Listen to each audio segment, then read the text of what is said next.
Assalamu alaikum. Welcome to PMDC online lecture room. Today is our lecture number 6, chapter number 2, that is methods of study, and our today's topic is observational method. Students, as you know, there are 4 methods of studies. These are case history method, experimental method, observational method, and the survey method. We already discussed the case history method and experimental method. So today we will discuss the observational method. Observation is one method for collecting research data. It involves watching a participant and recording relevant behavior for later analysis. Observation क्या है? Observation एक ऐसा method है जिसके ज़रिए से हम लोग डेटा कलेक्ट करते हैं, ठीक है। इसमें हम लोग पार्टिसिपेंट्स को या जो सब्जेक्ट होता है उसको सी करते हैं, उसको व्यू करते हैं, उसको वॉच करते हैं और जो हमें रेलेवेंट बिहेवियर चाहिए होता है जिस पर हम लोगों ने फर्दर एनालिसिस करना होता है उसको हम लोग रिकॉर्ड करते हैं। अब ऑब्जर्वेशन में स्टेजेस कौन कौन सी हैं? सिलेक्शन, रिकॉर्डिंग, एनालिसिस और इंटरप्रिटेशन। सिलेक्शन है बेटा selecting a particular aspects of observation. हम लोगों ने किस एस्पेक्ट को हमने ऑब्जर्व करना है, हमने कैसे बिहेवियर को ऑब्जर्व करना है, हमने उसकी पर्सनैलिटी के कौन से फैक्टर को स्टडी करना है। Second one is recording, to keep an account about the observed aspect in writing or some other permanent form.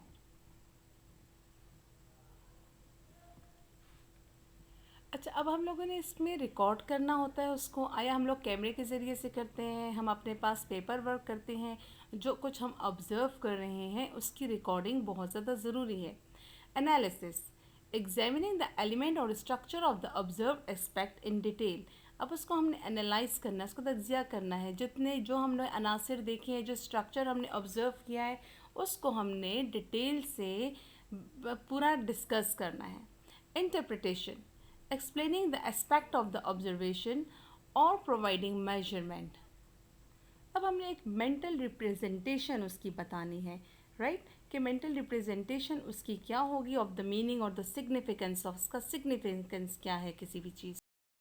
Observation की देखें तो बेसिकली इसकी 4 टाइप्स हैं, जिसमें आ जाती है naturalistic, controlled, structure and unstructure और participant and non participant. First one is naturalistic observation, observing people in their normal environment.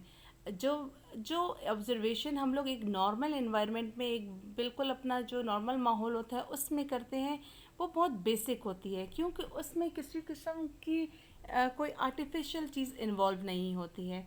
उसमें वो जो बिहेवियर एक इंसान का, इंडिविजुअल का अपना होता है, वो वही शो कर रहा होता है।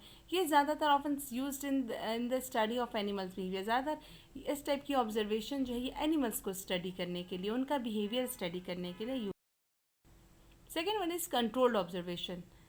नाम से जाहिर है कंट्रोल ऑब्जर्वेशन की लेबॉर्ट्री वगैरह में की जाती होगी, जहाँ पे कंट्रोल एनवायरनमेंट होगा।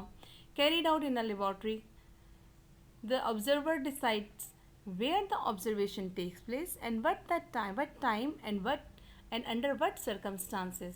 ये जो ऑब्जर्वर होता है, जैसे हम लोगों ने एक्सपेरिमेंटल मेथड में पढ़ा था कि जो एक्सपेरिमेंट कंडक्ट करता है वो एक्सपेरिमेंटर होता है, सेम लाइक दिस जो ऑब्जर्वेशन करता है वो बंदा ऑब्जर्वर होता है। वो डिसाइड करता है कि उसने ये ऑब्जर्वेशन कहाँ पर करनी है, किस वक्त करनी है, किन सर्कमस्टांसिस के अंदर करनी है, और इसके लिए standardize procedures are use. Definitely ये कंट्रोल ऑब्जर्वेशन होती है, लेबॉर्ट्री में होती है, इसके लिए इसका तरीक़ाकार भी कोई स्टैंडर्डाइज्ड होना चाहिए। एक होती है structured observation. Structured observation also called systematic observation. Coding scheme is used by researchers. Researcher जो है अपने लिए एक कोड कोई डिसाइड कर लेते हैं कि हम लोगों ने किन कोड्स के ज़रिए से ऑब्ज़र्व करना है। It is a data collecting method in which researchers gather data without direct involvement with the participant. इस रिसर्च में, इस किस्म की ऑब्जर्वेशन में जो पार्टिसिपेंट होते हैं वो डायरेक्टली ऑब्जर्वर के साथ इन्वॉल्व नहीं होते। Unstructured observation, involves the researcher recording the behaviour they can see. इसमें जो वो बिहेवियर रिकॉर्ड किया जाता है जो रिसर्चर्स जो होता है वो देख रहा होता है।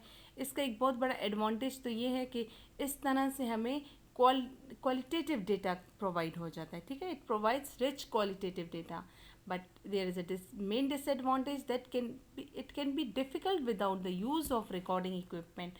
अब ये अनस्ट्रक्चर्ड ऑब्जर्वेशन क्योंकि होती है तो इसमें हम लोगों ने कोई रिकॉर्डिंग मटेरियल वगैरह यूज़ नहीं करना होता, तो फिर समटाइम ऐसा होता है बाइस क्रिएट हो जाती है, इसमें ऑब्जर्वर को भूल जाता है, कुछ चीज़ें उसको रिकॉर्ड करनी ज़रूरी होती हैं जो उस टाइम पे वो ऑब्ज़र्व नहीं कर रहा होता। तो चूँकि रिकॉर्डिंग नहीं कर पा रही होती इसलिए इसकी बहुत बड़ी डिसएडवांटेज है। इसकी एग्जांपल आप देख लें, like observing children playing with their new toys, field observations और surveys. Participant observation. Participant observation involves active participation of the observer. इसमें ऑब्जर्व जो पार्टिसिपेंट हैं उनकी जो पार्टिसिपेशन है, उनकी इन्वॉल्वमेंट है, बहुत ज़रूरी होती है। पार्टिसिपेंट ऑब्जर्वेशन ये भी आगे दो टाइप्स की है, right. One where the participants are aware that they are being observe, which is called overt participant observation. वो दिखा रहे होते हैं, काबिल होते हैं, उनको पता होता है कि हमें ऑब्जर्व किया जा रहा है, तो वो अपना जो बिहेवियर है वो उसी के अकॉर्डिंग शो कर रहे होते हैं।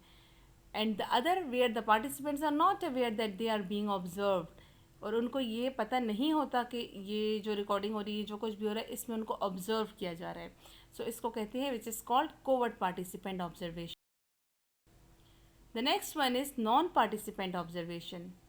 Non participant observation involves observing participants without actively participating. इस किस्म की ऑब्जर्वेशन में जो पार्टिसिपेंट होते हैं वो इतना एक्टिवली पार्टिसिपेट नहीं करते। इसकी एक एडवांटेज तो ये है कि participants tend to act more realistically. Participants जो हैं वो बहुत रियलिस्टिक तौर पे एक्ट कर रहे होते हैं। Second one is researcher has no influence over the situation. और जो रिसर्चर होता है उसका किसी किस्म का कोई सिचुएशन के ऊपर कोई असर, उसका असरअंदाज नहीं करता उसके रिसर्चर का होना। डिसएडवांटेजेस इसकी ये है कि ऑब्जर्वर में not get a feel of what is happening. तो ऑब्जर्वर इन्वॉल्व नहीं होता डायरेक्टली, तो फिर उसको एग्जैक्टली नहीं पता होता कि क्या हो रहा है।